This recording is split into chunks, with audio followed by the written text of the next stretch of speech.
Bei allem Spaß, den ein Freizeitparkbesuch mit sich bringt, ist eine Sache doch meistens ein Dorn im Auge: die Anstehzeit für die Attraktionen. Hier deshalb ein paar Tipps, wie ihr hohe Wartezeiten im Europapark möglichst vermeiden könnt.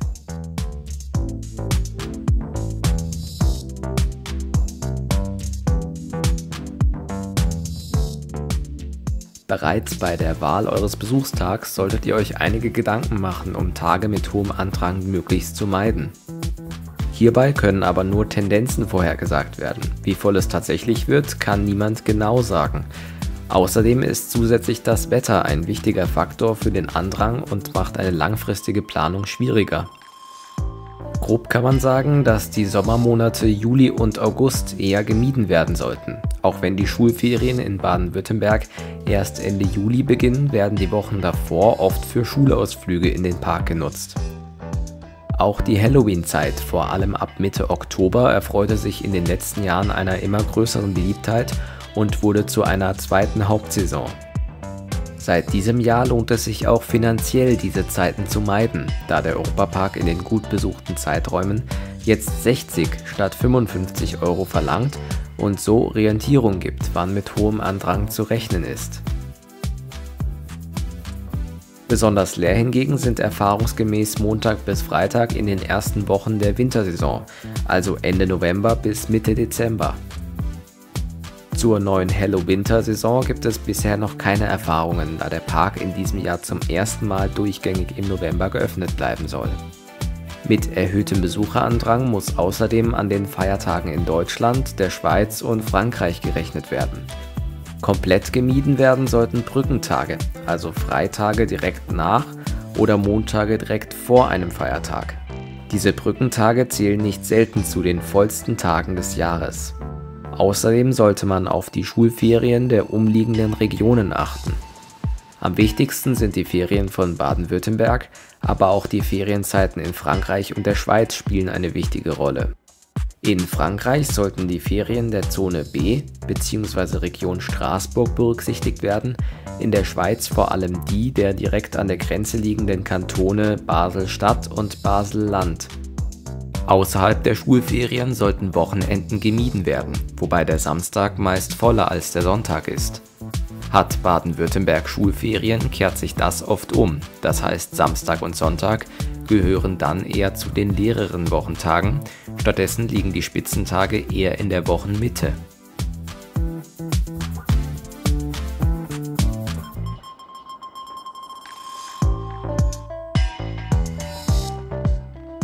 Habt ihr es geschafft, einen leeren Tag für euren Besuch zu erwischen, könnt ihr euren Besuch entspannt angehen und müsst euch nicht viele Gedanken machen, wie ihr den Tag bestmöglich ausnutzen könnt.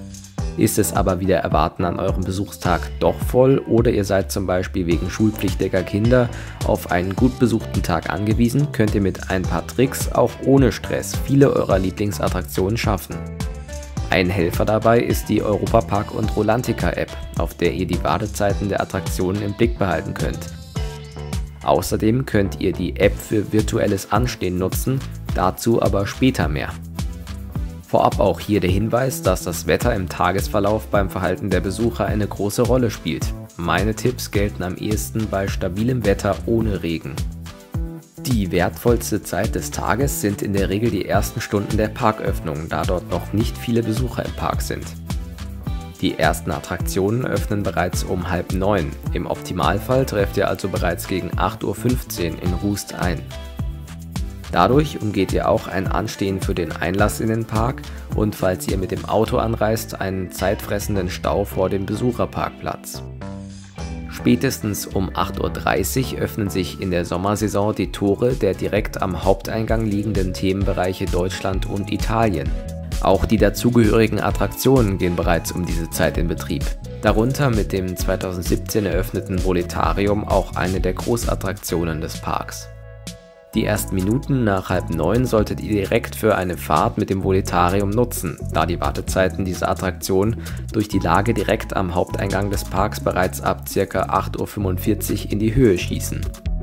Hat euch die Fahrt gefallen? Dann begebt euch nochmal kurz zurück zum Eingang der Attraktion und zieht durch Scannen eurer Eintrittskarte Zeittickets für das Voletarium am gegenüberliegenden Automaten. Diese ermöglichen später im Verlauf des Tages eine weitere Fahrt ohne viel Wartezeit. Ihr bekommt dafür ein Papierticket mit einem halbstündigen Zeitraum. Um 9 Uhr öffnet der gesamte Park mit all seinen Attraktionen. Viele Besucher rennen dann sofort zu den von weitem sichtbaren Highlights Silverstar und Eurosat. Diese sollten also erst einmal gemieden werden. Stattdessen könnt ihr, wenn ihr wollt, nahe des Parkeingangs die Schweizer Bobbahn und den Matterhornblitz in der ersten Viertelstunde der Parköffnung mit wenig Wartezeit fahren.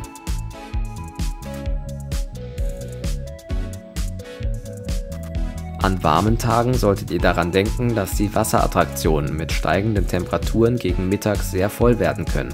Wollt ihr diese also mit wenig Wartezeit besuchen, macht das am besten gleich morgens. Um diese Zeit meiden die meisten Besucher nasse Attraktionen noch.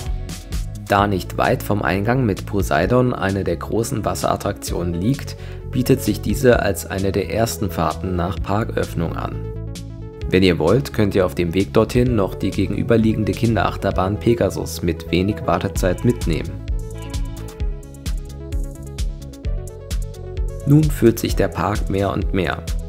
Da der Park in die Länge gezogen ist, halten sich viele Besucher erst einmal im vorderen Parkteil auf. Als vorderen Parkteil würde ich den Bereich vom Haupteingang bis zu Euromir und dem Luxemburger Platz bezeichnen. Rechts davon befindet sich der hintere Parkteil. Ihr solltet euch nun also auf den Weg in den hinteren Teil des Parks machen, um dort den übrigen Vormittag zu verbringen. Auf dem Weg dorthin könnt ihr Euromir mitnehmen. Auch hier sollten die Wartezeiten vor 9:30 Uhr noch niedrig sein. Hinten im Park angekommen, solltet ihr an warmen Tagen wieder alle Wasserattraktionen, die ihr fahren wollt, gleich morgens abhaken. Im hinteren Parkteil sind das Fjordrafting, Atlantica Supersplash und die Tiroler Wildwasserbahn, die ihr in der Regel bis ca. 10:30 Uhr mit wenig Wartezeit fahren könnt. Ab 11 Uhr sollten die meisten Besucher angekommen sein und sich im gesamten Park verteilt haben, sodass es keine Großattraktionen mit besonders geringer Wartezeit mehr gibt. Vor allem im vorderen Parkteil solltet ihr jetzt keine großen Attraktionen mehr nutzen, da dort durch die Nähe zum Eingang sehr viel los ist. Stattdessen gibt es mehrere Möglichkeiten, die ich empfehlen würde. Da ihr im Optimalfall schon einige Highlights geschafft habt, könnt ihr euch jetzt zum Beispiel ein paar kleineren Fahrgeschäften widmen, die den gesamten Tag über wenig Wartezeit haben. Hier empfehle ich zum Beispiel Dancing Dinky, Windjammer oder die Columbus-Jolle. Gleiches gilt für die kleineren Themenfahrten wie Abenteuer Atlantis, das Geisterschloss oder Madame Freudenreich. Auch ein Besuch der Piraten in Batavia könnte sich jetzt lohnen, um die Zeit zu nutzen. Dort muss durch die hohe Kapazität nur an sehr vollen Tagen über 30 Minuten gewartet werden. Falls ihr eine Show besuchen wollt, könnte das ebenfalls eine gute Zeit dafür sein. Außerdem lohnt es sich, die Gastronomie des Parks möglichst früh vor der Mittagszeit zu nutzen, um Warteschlangen zu meiden. Oder ihr nutzt jetzt die Großattraktionen, deren Wartezeit den gesamten Tag über relativ konstant hoch ist. Dazu zählen Bluefire, Wodan, Arthur oder auch der Alpenexpress. Bei diesen Attraktionen muss man meist eine hohe Wartezeit in Kauf nehmen, da der Andrang erst wieder gegen Abend etwas sinkt. Gegen 14 Uhr sind viele Besucher dann im hinteren Parkteil angekommen, sodass die Wartezeiten der Attraktionen im vorderen Teil des Parks wieder etwas sinken.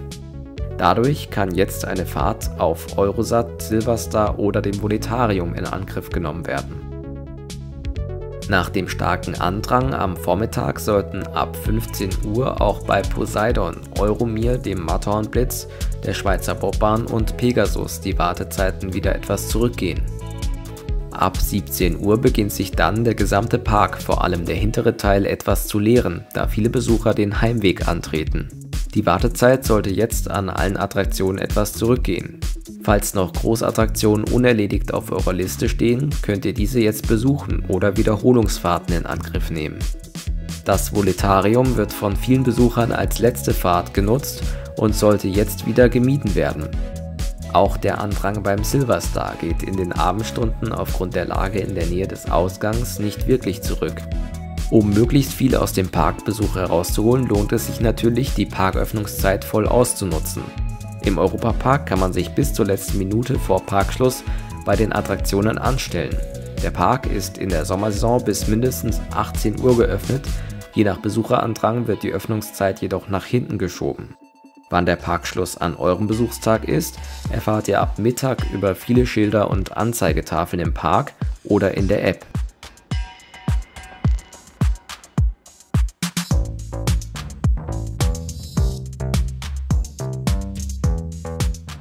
Seit letztem Jahr wird ein Teil der Kapazitäten von manchen Attraktionen für eine neue Warteschlange verwendet, die Virtual Line. Dabei kann man über die parkeigene App Tickets mit Zeiträumen ergattern, in denen man dann ohne Wartezeit fahren kann. Um möglichst viel fahren zu können, empfiehlt es sich, diesen Dienst zu nutzen. Um vor Ort Zeit zu sparen, solltet ihr schon vor eurem Besuch die Europapark und Rulantica App herunterladen und dort eure Tickets einscannen. Die Attraktionen, bei denen man sich Virtual Line Tickets sichern kann, sind Wodan, Bluefire, Eurosat, Arthur, Euromir und Piraten in Batavia. Die Attraktionen sind von oben nach unten absteigend nach durchschnittlicher Wartezeit geordnet. Das heißt, ihr solltet am ehesten versuchen, für die oberen Attraktionen Virtual Line Plätze zu bekommen, da zum Beispiel Piraten in Batavia sowieso eine deutlich niedrigere Wartezeit als Wodan hat und sich dort die Nutzung der Virtual Line nicht so sehr lohnt. Im Park bekommt ihr dann je nach Verfügbarkeit Tickets für 10-minütige Zeiträume, in denen ihr die jeweilige Attraktion durch einen separaten Eingang betreten könnt und dadurch kaum Wartezeit habt. Beachtet, dass ihr jeweils immer nur an einer Attraktion gleichzeitig virtuell anstehen könnt. Erst wenn ihr die Fahrt antretet oder die Schlange verlasst, könnt ihr euch neue Tickets sichern. Keine Plätze verfügbar? Keine Sorge, über den Tag verteilt werden jeweils neue Plätze für die nächsten 3 Stunden freigeschaltet. Neue Tickets sind in der Regel alle 10 Minuten und zwar jeweils um 5 nach, Viertel nach, 25 nach und so weiter verfügbar. Da die Plätze meistens nach nur wenigen Sekunden vergriffen sind, solltet ihr zu genau diesen Uhrzeiten immer wieder auf die gewünschte Attraktion tippen, um an Tickets zu kommen. Ihr solltet aber beachten, dass in der App oft Zeiträume angezeigt werden, für die dann aber beim Daraufklicken keine Plätze mehr verfügbar sind. Ein Wechsel zwischen Virtual Line Schlangen sollte also möglichst vermieden werden, da das Risiko hoch ist, dass ihr nach dem Verlassen einer Virtual Line wieder komplett ohne Tickets dasteht. Das waren jetzt einige Tipps, um Wartezeiten zu vermeiden. Die Tipps basieren hauptsächlich auf meinen Erfahrungen sowie auf den Statistiken der Seite wartezeiten.app und müssen natürlich nicht immer garantiert stimmen. Falls ihr die Tricks ausprobiert, freue ich mich über ein Feedback, ob sie funktioniert haben oder nicht. Danke fürs Anschauen und bis zum nächsten Video. Ciao!